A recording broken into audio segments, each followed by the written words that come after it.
Hello, thank you for joining with me. We are beginning the review. I'm sorry, I said yesterday that part 1 is complete, but that is not true, so forgive me.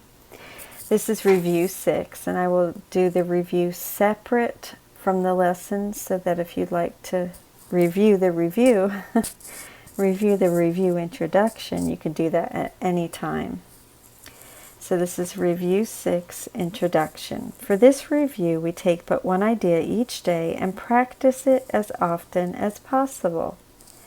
Besides the time you give morning and evening, which should not be less than 15 minutes, and the hourly remembrances you make throughout the day, use the idea as often as you can between them. 441. This sentence modifies the practice instructions given in Lesson 153, adding frequent repetitions of the idea, which earlier lessons ask us to do about 4 or 5 times an hour, onto the morning and evening practice and hourly remembrance. Starting with this review, then, we are meant to utilize the entire structure of practice that the workbook has been training us in. Morning and evening quiet time, hourly remembrance, frequent repetitions of the idea during the hour, and response to temptation, which is repeating the idea in response to upsets. See paragraph 6 below. Okay. Each of these ideas alone would be sufficient for salvation if it were learned truly. Each would be enough to give release to you and to the world from every form of bondage and invite the memory of God to come again.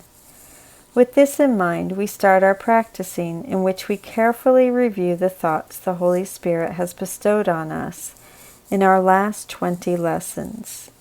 Each contains the whole curriculum if understood, practiced, accepted, and applied to all the seeming happenings throughout the day. One is enough, but to that one there must be no exceptions made. And so we need to use them all and let them blend as one, as each contributes to the whole we learn. 442. The assumption here is that we will make exceptions, and so we need to use all the lessons. These practice sessions, like our last review, 443, the last 2 reviews each have a central theme. The central theme of Review 5 is God is but love, and therefore so am I. And the central theme of Review 4 is my mind holds only what I think with God. So each of these practice sessions, like our last review, are centered around a central theme, with which we start and end each lesson. 444. Each lesson here seems to mean each practice period. The previous review gives us what looks like the same instruction in regard to its central idea. With this, we start and end each period of practice time. It is this: I am not a body, I am free, for I am still as God created me. The day begins and ends with this, and we repeat it every time the hour strikes, or we remember in between. We have a function that transcends the world we see. Beyond this and a repetition of the special thought we practice for the day, no form of exercise is urged except a deep relinquishing of everything that clutters up the mind and makes it deaf to reason, sanity, and simple truth. We will attempt to get beyond all words and special forms of practicing for this review, for we attempt this time to reach a quickened pace along a shorter path to the serenity and peace of God. We merely close our eyes and then forget all that we thought we knew and understood, for thus is freedom given us from all we did not know and failed to understand. Footnote 445. These meditation instructions are similar to what is described in Lesson 189, where we empty our minds of all thoughts, words, concepts, images, and beliefs, and hold in mind nothing but a wordless receptivity to God. They are also similar to the instructions for meditation in the introduction to Part 2 and in the final lessons. This means that starting here, we are asked to spend the remainder of the year meditating wordlessly, which we've been practicing doing. There is but one exception to this lack of structuring. Permit no idle thought to go unchallenged. If you notice one, deny its hold and hasten to assure your mind that this is not what it would have. Then gently let the thought which you denied be given up in sure and quick exchange for the idea you practice for the day. 446. This paragraph seems to be instructions for dealing with wandering thoughts during meditation in the longer practice periods. When you are tempted, hasten to proclaim your freedom from temptation as you say, "This thought I do not want, I choose instead." And then repeat the idea for today and let it take the place of what you thought. 447. These instructions, which seem identical to the previous paragraph's instructions for dealing with wandering thoughts in meditation, appear to be for response to temptation dealing with upsets throughout the day. And then, I just said that. Beyond such special application of each day's idea, we will add but few formal expressions or specific thoughts to aid your practicing.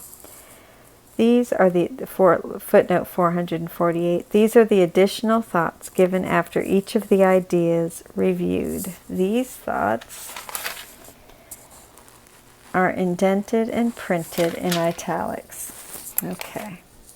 So I'm going to repeat that starting in paragraph 7. Beyond such special applications of each day's idea, we will add but few formal expressions or specific thoughts to aid your practicing. Instead, we give these times of quiet to the teacher who instructs in quiet, speaks of peace, and gives our thoughts whatever meaning they may have. To him I offer this review for you. I place you in his charge and let him teach you what to do and say and think each time you turn to him. Footnote 449. Thus, instead of having formal instructions for what to do in each practice period, beyond what we have just been given in the preceding paragraphs, we should give our practice periods to the Holy Spirit and let him guide us in how to spend each practice period and in what to do after. He will not fail to be available to you each time you call to him to help you. Let us offer him the whole review we now begin, and let us also not forget to whom it has been given as we practice day by day, advancing toward the goal he set for us, allowing him to teach us how to go, and trusting him completely for the way each practice period can best become a loving gift of freedom to the world. Review 6, Introduction, and Lessons 201 through 220. I'm just going to read the review introduction notes by Robert Perry and Alan Watson. This is the final review of the workbook, the end of Part 1. Back in the introduction to the workbook, we were told the workbook is divided into 2 main sections, the first dealing with the undoing of the way you see now, and the second with the acquisition of true perception. The last 40 lessons or so have said they were preparing us for Part 2 of the workbook. So now we are coming to the end of the first phase of our training. Presumably, if we have been doing the exercises as instructed, and that is the real key, of course, we are now ready to enter a new higher phase of our practicing. 2 things are clearly different about the second part of the workbook. First, the written lessons are much, much shorter. None is more than half a page, although we will be asked to read a one-page teaching section 10 times once each day along with the lesson. The emphasis in the second part, as we will see, is much less on learning new ideas or on learning old ones, and much more on having new experiences and on reinforcing the habits we have formed during part 1. The second major difference is that from this review, which ends part 1 and the introduction to part 2 forward, the lessons contain no more practice instructions. It seems quite clear that the pattern of practice we are meant to follow has been established, and we are expected to know what it is and to follow it for the remaining 145 lessons of Part 2. That pattern was begun in Lesson 153, which established the longer morning and evening quiet times and the hourly remembrances. The remaining 2 elements, frequent reminders between the hours and response to temptation as needed, remain somewhat optional for the rest of the lessons through 200. It is only here in the introduction to the final review that they are added in as something definitely expected of us every day. Besides the time you give morning and evening, which should not be less than 15 minutes, and the hourly remembrances you make throughout the day, use the idea as often as you can between them. The word besides makes it clear that these frequent reminders are now being given in addition to the morning and evening quiet times and the hourly remembrances. The response to temptation is clearly added as well in paragraph 6. When you are tempted, hasten to proclaim your freedom from temptation as you say, "This thought I do not want, I choose instead," and then repeat the idea for the day and let it take the place of what you thought. These 4 elements of practice firmly set in place in this final review are meant to be instructions we follow on a daily basis for the rest of the year. Morning and evening quiet time of not less than 15 minutes each. Hourly remembrances of a few minutes in which we recall the idea for the day and apply it to the hour past and the hour to come. Frequent reminders in between the hours when we simply call the idea to mind. Response to temptation in which we deliberately replace our ego thoughts with the thought for the day. We are told that any one of the ideas we are given is sufficient for salvation if we learned it truly. Each would be enough to give release to you and to the world from every form of bondage and invite the memory of God to come again. This is true of the ideas to come and also of the ideas in the last 20 lessons. Notice the conditional phrases that modify this statement, however. If understood, practiced, accepted, and applied to all the seeming happenings throughout the day. Any one idea is enough if we apply that idea without exception. If any single idea is enough, why do we need 365 lessons? The answer is simple. The author knows perfectly well that we won't apply any single idea without exception to every happening throughout the day. And so we need to use them all and let them blend as one, as each contributes to the whole we learn. In this final review, which lasts for 20 days, repeating each day one of the thoughts from the previous 29 days, we are asked to let our practicing center around a unifying theme. I am not a body, I am free, for I am still as God created me. We are asked to repeat these 3 short sentences every morning, and evening, every hour, and every time in between, that we remember our true function here. We repeat it along with the review idea for the day. That simple repetition is the only specific instruction we are given. Beyond that, all that we are asked to do in our practice times is, in a short phrase, to clear our minds of any opposing thoughts.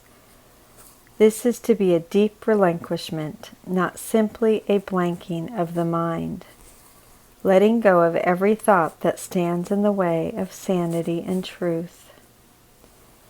We merely close our eyes and then forget all that we thought we knew and understood.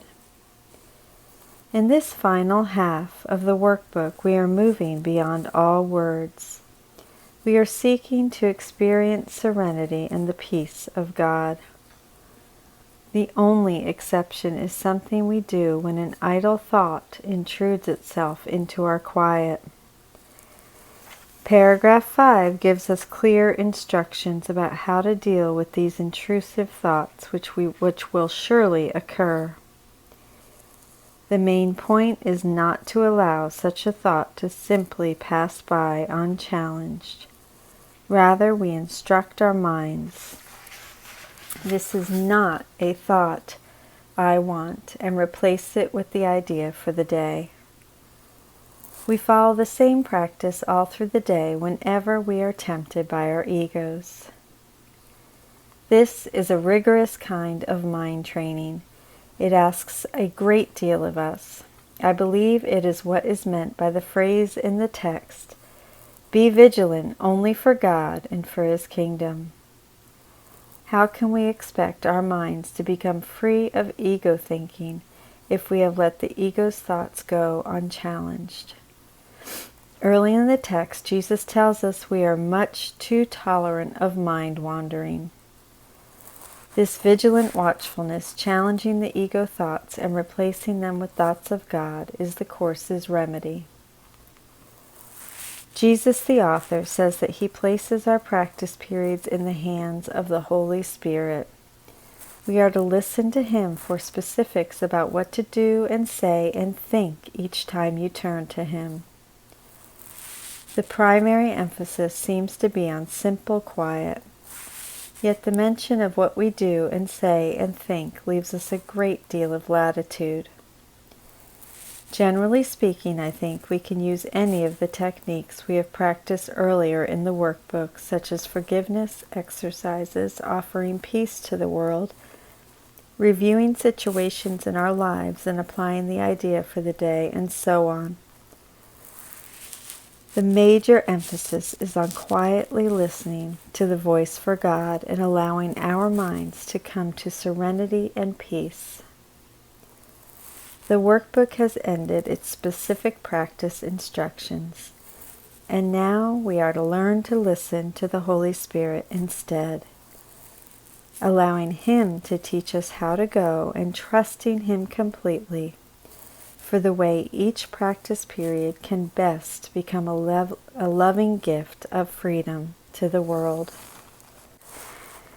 For Review 6, to carefully review the last 20 lessons, each of which contains the whole curriculum, to go with quickened pace along the path to God, and to finish our preparation begun in Lesson 141 for entering a higher phase of learning, or Part 2 of the workbook. That's the purpose of these next review lessons. So we're going to do a morning and evening quiet time, at least 15 minutes. I'll do a separate meditation each day for each lesson. For our longer practice periods, we are doing what I call, this is Robert Perry, an open mind meditation. Begin by repeating, I am not a body, I am free, for I am still as God created me. Then repeat today's idea, perhaps also repeating the italicized lines that follow the idea, which are meant to aid in practicing. For the bulk of the time, close your eyes and relinquish all mental clutter and all beliefs you have about yourself and the world. Hold your mind in silent readiness to receive the experience of God. Do not repeat words. Simply wait for that experience to dawn, holding your mind still and expectant without the aid of verbalizing. Rather than relying on words, rely on the Holy Spirit. Offer the practice period to Him and be open to His guidance, which may take your meditation in unexpected directions. If a wandering thought intrudes, which will no doubt happen regularly, immediately respond with, "This thought I do not want. I choose instead," and then fill it with today's idea. This is perhaps the workbook's most effective way of dispelling distracting thoughts. Close again by repeating, "I am not a body, I am free, for I am still as God created me." And so on the hour for 1 or 2 minutes, as the hour strikes, reduce if circumstances do not permit. Repeat the idea plus the central thought, "I am not a body, I am free, for I am still as God created me." Then spend a quiet moment in the open mind meditation, waiting in stillness to feel the peace of God. And then frequent reminders as often as possible within each hour. Repeat the idea for the day, plus "I am not a body, I am free, for I am still as God created me." I suggest writing it on an index card or a sticky note and have it close by all day long. Response to temptation. When you are tempted, quickly proclaim your freedom by saying, "This thought I do not want. I choose instead," and fill it with the day's idea. The preceding 48 lessons have schooled us in a basic framework of practice, which includes morning and evening practice periods and hourly remembrances. What is missing from this framework are the frequent reminders, which were such an important focus earlier in the workbook. I have an app I use on my phone too. That's very helpful. Here, those are finally added back into the mix, so now that as we prepare to enter part 2, we have a place in the entire fourfold structure of practice. Morning and evening quiet time, hourly remembrance, frequent reminders, and response to temptation. The last item has been present throughout the workbook, as well as in many of the last 48 lessons. In this review, in a continuation of a trend that began in Lesson 124, words and specific instructions are even further withdrawn. We repeat words at the beginning and then pass into a silence that is empty of thoughts and words. This lack of structure, we are told, will help us reach a quickened pace along a shorter path to the serenity and peace of God. It will help us prepare for the formlessness of part 2. It is implied that God might show up in the form of the Holy Spirit, inspiring us to practice in some particular way. He may, as the final lessons say, give us a word to help our practice, or a thought to focus on, or just stillness and a tranquil, open mind. If He directs you to practice in a more specific way, then fine. Otherwise, the instructions are to wait in a mental silence without words or thoughts. In keeping with this reliance on the Holy Spirit, Jesus asks us to place every practice period in His hands, and on the outset, to dedicate the entire review to Him. Thank you so much for joining with me. This is the introduction for Review 6, Lessons 201 through 220, the conclusion of Part 1. And I love you, and please let me know if you have any questions. I will do a meditation for each of the lessons in this review. And I will start it with a prayer. Putting the practice period in Holy Spirit's hands and to dedicate the entire review to Him. Thank you so much for joining with me. I love you.